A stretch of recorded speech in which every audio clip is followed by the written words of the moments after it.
DC ಕಚೇರಿಯನ್ನೇ party hall ಮಾಡಿಕೊಂಡಿದ್ದಾರೆ ನೌಕರರು. ಹುಟ್ಟುಹಬ್ಬದ ನೆಪದಲ್ಲಿ ಕಚೇರಿಯಲ್ಲಿ ಭರ್ಜರಿ ಸೆಲೆಬ್ರೇಷನ್ ಮಾಡಲಾಗಿದೆ.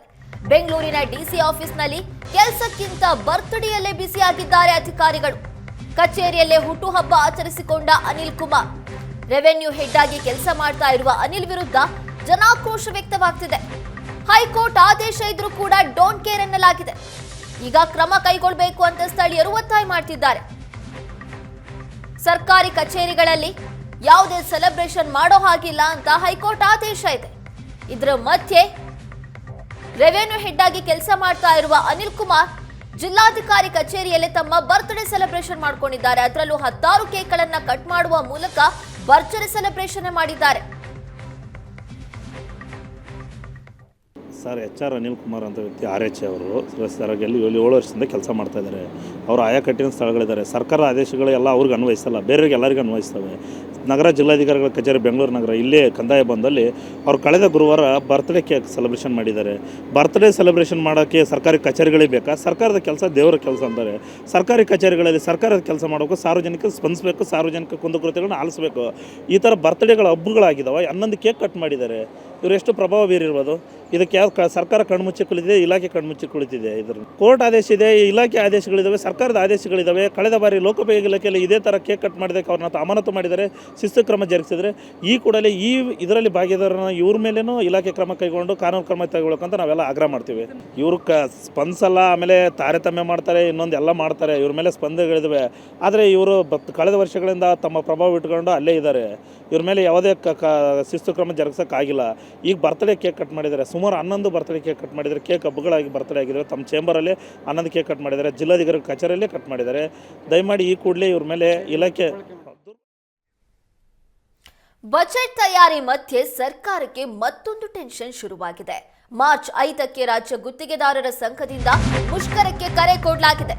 ಬಾಕಿ ಬಿಲ್ ಪಾವತಿಸುವಂತೆ ಆಗ್ರಹಿಸಿ ಗುತ್ತಿಗೆದಾರರ ಸಂಘದಿಂದ ಮುಷ್ಕರಕ್ಕೆ ಕರೆ ಕೊಡಲಾಗಿದೆ. ಇಂದಿನಿಂದ ರಾಜ್ಯದ ಒಂದೊಂದು ಜಿಲ್ಲೆಯಲ್ಲಿ ಪೂರ್ವಭಾವಿ ಸಭೆ ನಡೆಯಲಿದೆ. ಮಾರ್ಚ್ 5ಕ್ಕೆ ಫ್ರೀಡಂ ಪಾರ್ಕ್ನಲ್ಲಿ ದೊಡ್ಡ ಮಟ್ಟದಲ್ಲಿ ಪ್ರತಿಭಟನೆಗೆ ನಿರ್ಧಾರ ಮಾಡಲಾಗಿದೆ. 37,000 ಕೋಟಿ ಬಿಲ್ ಬಾಕಿ ಉಳಿಸಿಕೊಂಡಿದೆ ರಾಜ್ಯ ಸರ್ಕಾರ. ಹಾಗಾಗಿ ಬೇಡಿಕೆ ಈಡೇರಿಸದಿದ್ರೆ ಉಗ್ರ ಹೋರಾಟ ಮಾಡ್ತೀವಿ ಅಂತ ಗುತ್ತಿಗೆದಾರರು ರೆಡಿಯಾಗಿದ್ದಾರೆ. ಕಾಂಗ್ರೆಸ್ ಸರ್ಕಾರದಲ್ಲೂ ಕೂಡ ಕಾಮಗಾರಿಗೆ ಪರ್ಸೆಂಟೇಜ್ ನಡೀತಾ ಇದೆ. ಸುವರ್ಣ ನ್ಯೂಸ್ಗೆ ಗುತ್ತಿಗೆದಾರರ ಸಂಘದ ಅಧ್ಯಕ್ಷ ಮಂಜುನಾಥ್ ಹೇಳಿಕೆ ಕೊಟ್ಟಿದ್ದಾರೆ. ಕರ್ನಾಟಕ ಗುತ್ತಿಗೆದಾರರ ಸಂಘ ಮಾರ್ಚ್ 5ಕ್ಕೆ ಮುಷ್ಕರಕ್ಕೆ ಕರೆ ಕೊಟ್ಟಿರುವಂಥದ್ದು. ಈ ಬಗ್ಗೆ ಮಾತಾಡಲಿಕ್ಕೆ ಸ್ವತಃ ಕರ್ನಾಟಕ ಗುತ್ತಿಗೆದಾರರ ಸಂಘದ ಅಧ್ಯಕ್ಷರಾದಂಥ ಮಂಜುನಾಥ್ ಅವರಿದ್ದಾರೆ. ಅವ್ರನ್ನೇ ಮಾತಾಡಿಸ್ತಾ ಹೋಗ್ತೀನಿ. ಯಾವ ಕಾರಣಕ್ಕೆ ಮುಷ್ಕರಕ್ಕೆ ಕರೆ ಕೊಟ್ಟಿರುವಂಥದ್ದು ಸರ್? ನಮ್ಮದೇ ಆದಂಥ ಒಂದು ಪೇಮೆಂಟ್ ಒಂದು ಬಾಕಿ ಇದೆ. ಸುಮಾರು 3 ವರ್ಷದ ಪೇಮೆಂಟು 37,000 ಕೋಟಿ ಬಾಕಿ ಇದೆ. ಆ ಬಾಕಿ ಇರೋದಕ್ಕೋಸ್ಕರ ಮೊನ್ನೆ ನಿಮಗೆ ಗೊತ್ತು 29ನೇ ತಾರೀಕು ನಿಮಗೆಲ್ಲ ಮಾಧ್ಯಮ ಸ್ನೇಹಿತರುಗಳಿಗೆಲ್ಲ ತಿಳಿಸಿದ್ವಿ. ಬಟ್ ಆದರೆ CM ಸಾಹೇಬರು ಇನ್ನೂ ನಮಗೆ ಮೀಟಿಂಗ್ ಕರೆದು ಮಾತಾಡಲಿಲ್ಲ. ಅಧಿಕೃತವಾಗಿ ಮೀಟಿಂಗ್ ಕರೀರಿ ಅನ್ನೋದು ನಮ್ದು ಅಷ್ಟೇ ಒತ್ತಾಯ. ನಮಗೆ ಪೇಮೆಂಟ್ ಕೊಡಿ ಅನ್ನೋದು ಅಷ್ಟೇ ಒತ್ತಾಯ. ಅದಕ್ಕೆ ಆಗ್ತಾ ಇಲ್ಲ. ನಾವೇನು ಮಾಡಿದ್ವಿ, ಹೆಂಗಿದ್ರು ಮುಷ್ಕರ ಇದಾಗೋದಿಲ್ಲ. 2.5 ವರ್ಷ ನಾವು ಮುಖ್ಯಮಂತ್ರಿಗಳ ಹತ್ರ ವಿಶ್ವಾಸ ಇಟ್ಟು, ಅವ್ರ ಮೇಲೆ ಅಭಿಮಾನ ಇಟ್ಟು, ಅವ್ರ ಮೇಲೆ ನಾವು ನಂಬಿಕೆ ಇಟ್ಟು ನಾವು ಇಷ್ಟು ವರ್ಷ ಕಾದ್ಕೊಂತ ಬಂದ್ವಿ. ಈಗಾಗಲೇ ಕಾಂಟ್ರಾಕ್ಟ್ರುಗಳು ಕಟ್ಟೆ ಒಡೆದೋಗಿದೆ. ಅವರು ತಾಳ್ಮೆ ಕಳ್ಕೊಳ್ತಾ ಇದ್ದಾರೆ. ಅದಕ್ಕೋಸ್ಕರ ನಾವೇನು ಮಾಡ್ತಿದ್ವಿ, ರಾಜ್ಯ ಪ್ರವಾಸ ಮಾಡ್ತಾಯಿದ್ದೀವಿ. ಅಂದರೆ 5ನೇ ತಾರೀಕು ಮಾರ್ಚ್ 5ನೇ ತಾರೀಕು ನಾವು ಮುಷ್ಕರ ಮಾಡಬೇಕು ಅಂತೇಳಿ ತೀರ್ಮಾನ ತೊಗೊಂಡಿದ್ದೀವಿ. ಕಾರ್ಯಕಾರಿ ಸಮಿತಿ ಸಭೆಯಲ್ಲೆಲ್ಲ ಎಲ್ಲರೂ ಸಹ ಒಕ್ಕೂರ್ಲಿಂದ 100% ತೀರ್ಮಾನ ತೊಗೊಂಡ್ರು. ಅದಕ್ಕೆ ನಾವೇನು ಮಾಡ್ತಿದ್ವಿ, ಎಲ್ಲ 31 ಜಿಲ್ಲೆಗಳಿಗೂ ಸಹ ಪ್ರವಾಸ ಮಾಡಿ ಕಾಂಟ್ರಾಕ್ಟರ್ಗಳಿಗೆ ನಾವು ಯಾವ ರೀತಿ ಏನು ಮಾಡಬೇಕು, ಹೆಂಗೆ ಮಾಡಬೇಕು, ಯಾವ ಸಮಸ್ಯೆಗಳೇನು, ಅವ್ರ ತಾಳ್ಮೆ ಕಳ್ಕೊಳೋದು ಬೇಡ, ನಾವು ಇರ್ತೀವಿ ನಿಮ್ಮ ಜೊತೆಗೆ. ಆಮೇಲೆ ಅವ್ರಿಗೆ ಬೇರೆ ಥರ ಆ್ಯಕ್ಷನ್ ಇದು ಮಾಡ್ಕೊಳೋದು ಬೇಡ, ನಾವೆಲ್ಲ ನಿಮ್ಮ ಜೊತೆಗೆ ಇದು ಒಗ್ಗಟ್ಟಾಗಿ ಒಂದು ಸಾಂಕೇತಿಕವಾಗಿ ಶಾಂತ ರೀತಿಯಿಂದ ಮುಷ್ಕರ ಮಾಡಬೇಕು ಅಂತ ತೀರ್ಮಾನ ಮಾಡಿದ್ವಿ ಸರ್. ಎಲ್ಲಿ ನಡೆಯುವಂಥದ್ದು ಸರ್? ಫ್ರೀಡಂ ಪಾರ್ಕಲ್ಲಿ. ಫ್ರೀಡಂ ಪಾರ್ಕಲ್ಲಿ ಅವತ್ತು 5ನೇ ತಾರೀಕು ನಾವು ಪರ್ಮಿಷನ್ ತೊಗೊಂಡಿದ್ದೀವಿ. ನಮ್ಮದೆಲ್ಲರೂ ಕಾರ್ಯಕಾರಿ ಸಮಿತಿ ಸದಸ್ಯರು ಮತ್ತು 31 ಜಿಲ್ಲೆಯಿಂದ ಎಲ್ಲರೂ ಸಹ ಭಾಗವಹಿಸ್ತಾ ಇದ್ದಾರೆ ಸರ್. ಏನು ಸರ್ ಪ್ರಮುಖ ಬೇಡಿಕೆಗಳು? ಪ್ರಮುಖ ಬೇಡಿಕೆಗಳು ಪೇಮೆಂಟ್ ಕೊಡಬೇಕಷ್ಟೇ. ನಮಗೆ 37,000 ಕೋಟಿ ಇರ್ತಕ್ಕಂಥ ಪೇಮೆಂಟು ಒಂದೇ ಸ್ಟ್ರೆಚ್ಚಲ್ಲಿ ಕೊಡಬೇಕು. ನಾವು ಇಷ್ಟು ದಿನ 2 ವರ್ಷ ಕಾದಿದ್ದೀವಿ, ತಾಳ್ಮೆಯಿಂದ ಇದ್ದೀವಿ. ನಮಗೆ ಪೇಮೆಂಟ್ ಕೊಡೋದು ಅಷ್ಟು ಬಿಟ್ಟರೆ ಬೇರೆ ಏನೂ ಇಲ್ಲ ಸರ್. ಕೆಲವೊಂದಿಷ್ಟು ಕಮಿಷನ್ ಆರೋಪಗಳು ಕೂಡ ನಡೀತಾ ಇದ್ವು ಗುತ್ತಿಗೆದಾರರ ಸಂಘದಿಂದ. ಆ ರೀತಿಯ ಏನಾದರೂ ಸರ್? ನಮಗೆ ಕಮಿಷನ್ ಇಲ್ಲ ಅಂತಲ್ಲ, ಕಮಿಷನ್ ಇದೆ. ಕಮಿಷನ್ ಇಲ್ಲ ಅಂತ ಹೇಳಲಿಕ್ಕೆ ಆಗಲ್ಲ, ಎಲ್ಲ ಇದೆ. ಆದರೆ ನಮ್ಮದು ಮುಖ್ಯವಾದ ಬೇಡಿಕೆ ನಮಗೆ ಪೇಮೆಂಟ್ ಬರಬೇಕಷ್ಟೇ.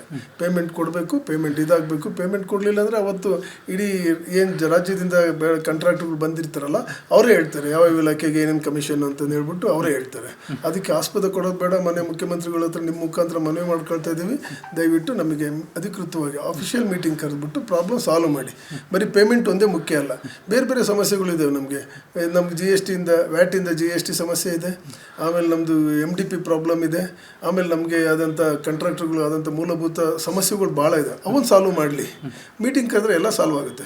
ಮಾನ್ಯ ಮುಖ್ಯಮಂತ್ರಿಗಳು ಮೀಟಿಂಗ್ ಕರೆದ್ಬಿಟ್ರೆ ಒಂದು ಮೀಟಿಂಗಲ್ಲೇ ಮುಕ್ಕಾಲು ಭಾಗ ಪ್ರಾಬ್ಲಮ್ ಸಾಲ್ವ್ ಆಗುತ್ತೆ. ಯಾಕೆ ಕರೀತಾ ಇಲ್ಲ? ಯಾಕೆ ನಮ್ಮ ಬಗ್ಗೆ ತಾತ್ಸಾರ ಮನೋಭಾವ ಮಾನ್ಯ ಮುಖ್ಯಮಂತ್ರಿಗಳಿಗೆ? ನಾವು ಅವರಿಗೆ ಹಿಂದೆಲ್ಲ ನಮ್ಮನ್ನು ಉಪಯೋಗಿಸ್ಕೊಂಡು ಅವರು ಸರ್ಕಾರ ಬಂದಿದೆ, ಅದನ್ನು ದಯಮಾಡಿ ಅವರಿಗೆ ಮನವಿ ಮಾಡ್ಕೊಳ್ತಿದ್ದೀನಿ, ಇನ್ನೊಮ್ಮೆ ಜ್ಞಾಪಕ ಮಾಡಿಸ್ತಿದ್ದೀನಿ ಮಾನ್ಯ ಮುಖ್ಯಮಂತ್ರಿಗಳಿಗೆ. ಇದಿಷ್ಟು ಗುತ್ತಿಗೆದಾರರ ಸಂಘದ ಅಧ್ಯಕ್ಷರಾದಂಥ ಮಂಜುನಾಥ್ ಅವರ ಮಾತಾಗಿತ್ತು. ಕ್ಯಾಮ್ರಾ ಪರ್ಸನ್ ಏನುಷ್ ಜೊತೆ ಪ್ರವೀಣ್ ಜಾಮಖಂಡಿ, ಏಷ್ಯಾನೆಟ್ ಸುವರ್ಣ ನ್ಯೂಸ್, ಬೆಂಗಳೂರು.